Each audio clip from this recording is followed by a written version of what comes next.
Shalom Bapak Ibu dan saudara-saudara, Tuhan Allah kita adalah yang Maha Kasih, mengasihi semua ciptaannya.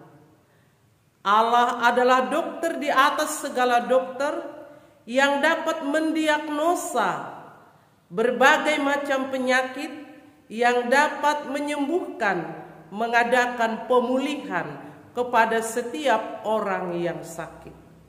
Pada suatu hari, Yesus berjalan di dekat Siloam. Dia berjumpa dengan seorang pengemis, seorang buta yang buta sejak lahirnya. Yesus berbelas kasihan melakukan suatu tindakan penyembuhan kepada orang buta tersebut. Yesus mengaduk-aduk tanah, mengoleskan ke mata orang buta itu, kemudian menyuruh orang buta itu membasuh wajahnya di sungai Siloam, dan dia pun sembuh. Ada nyanyian yang berkumandang, ada orang buta duduk minta-minta tiap-tiap hari di pinggir jalan. Pada suatu hari lewat Tuhan Yesus, karena kasih Yesus, celik matanya, celik matanya, celik matanya. Karena kasih Yesus, celik matanya. Luar biasa kasih Yesus kepada manusia. Bapak, Ibu, dan saudara-saudara, Yohanes 9 ayat 1 sampai 41 menceritakan seorang anak buta sejak lahirnya. Mulai dari anak itu lahir sampai dia dewasa, dia tetap buta.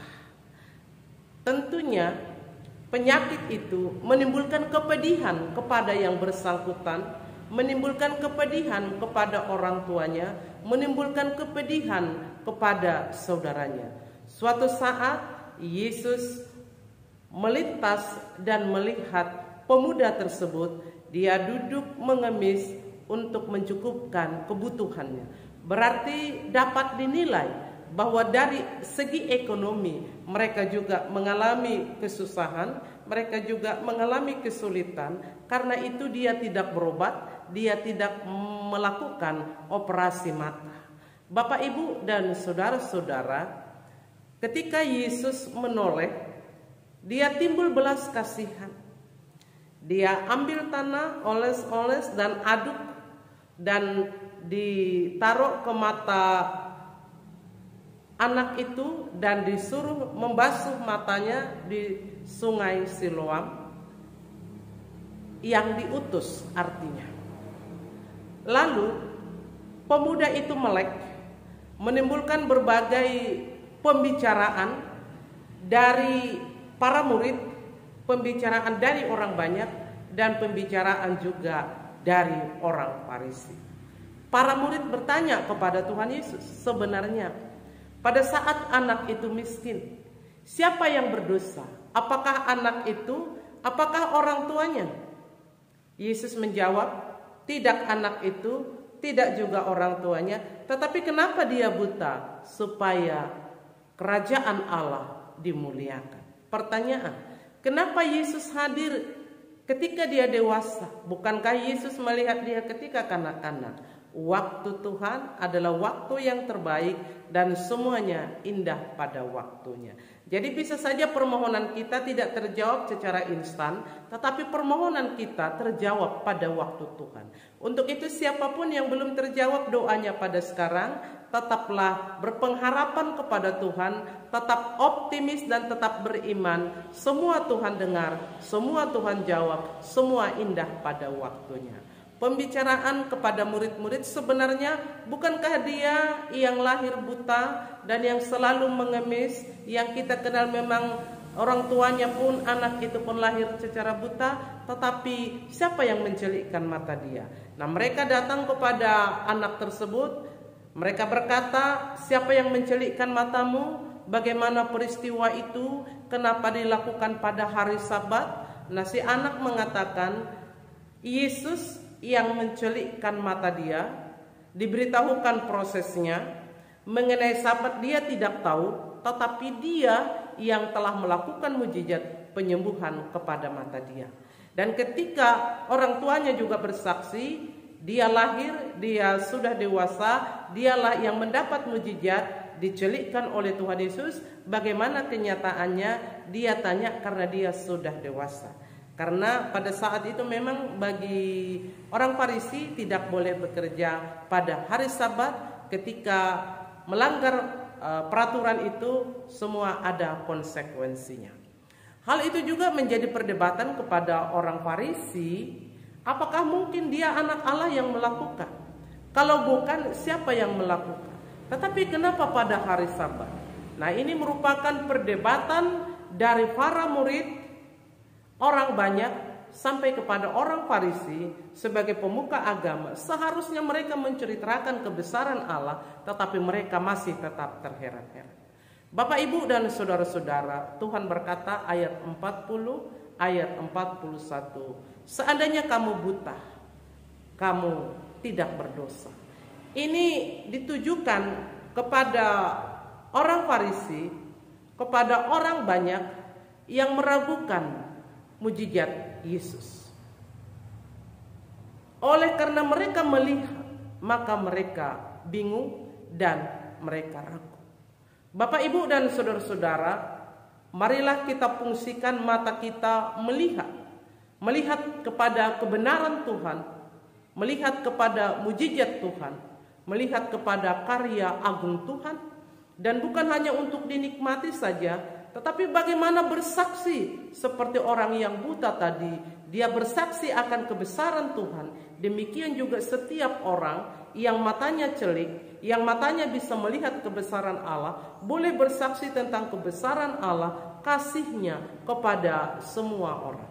Bapak, Ibu, dan saudara-saudara, melihat itu juga bisa secara jasmani, bisa juga secara rohani. Marilah mata kita melihat hal yang benar, melihat hal yang baik. Dari kebaikan itu kita mensyukurinya.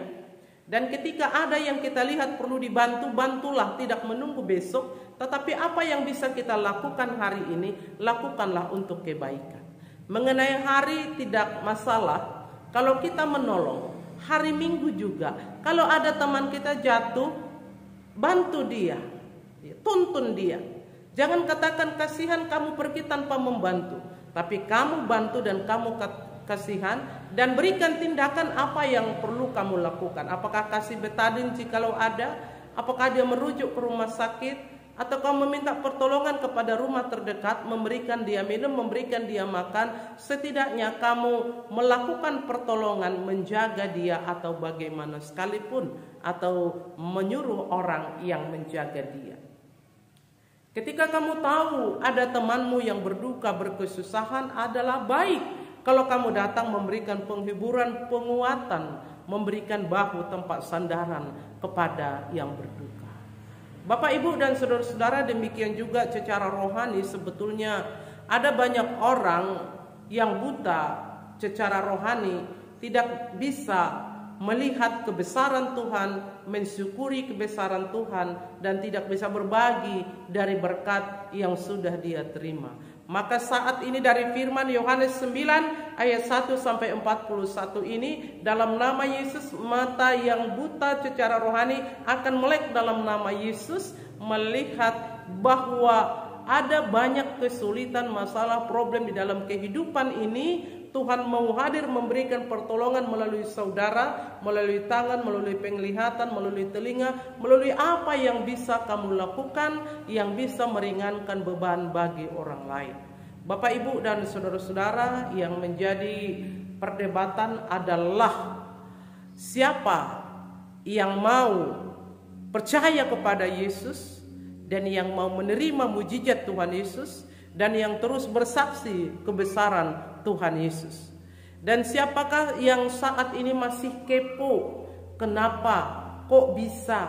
Kenapa bisa terjadi? Bapak, Ibu, dan saudara-saudara, apapun bisa Yesus lakukan ketika Yesus mau. Karena dia punya kuasa, dia punya kekuatan, dia punya kekayaan secara materi, dia punya segala sesuatu yang ada di dunia dan di surga, dan karena itu dia dapat melakukan segala sesuatu. Sekarang hindari kepo, tapi kamu datang kepada Tuhan, serahkan seluruh tubuh jiwa ragamu kepada Dia, keluargamu, bahkan pekerjaanmu yang tidak mungkin bagi kamu mungkin bagi Allah, yang tidak mampu kamu lakukan bisa dilakukan oleh Allah ketika kamu percaya kepada Allah, ketika kamu beriman kepada Allah, dan ketika kamu datang kepada Allah dan memang totalitas menyerahkan kehidupanmu, keluargamu, dan pekerjaanmu kepada Allah. Saya mau katakan, bersandarlah kepada Allah.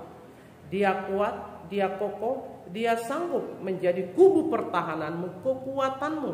Jangan bersandar kepada manusia, karena ketika manusia bergeser, ketika manusia oleng, ketika manusia tidak kuat, dia tidak kuat menjadi tempatmu bersandar, tetapi mungkin dia akan bisa membawa beban yang lain, masalah yang lain kepada kamu. Untuk itu saya mau katakan dari firman Tuhan ini, jangan terlampau banyak curhat kepada manusia, apalagi kepada teman yang kamu tidak percaya, tetapi banyaklah curhat kepada Yesus di dalam doa dan permohonan, sekalipun pada waktu itu belum terkabul.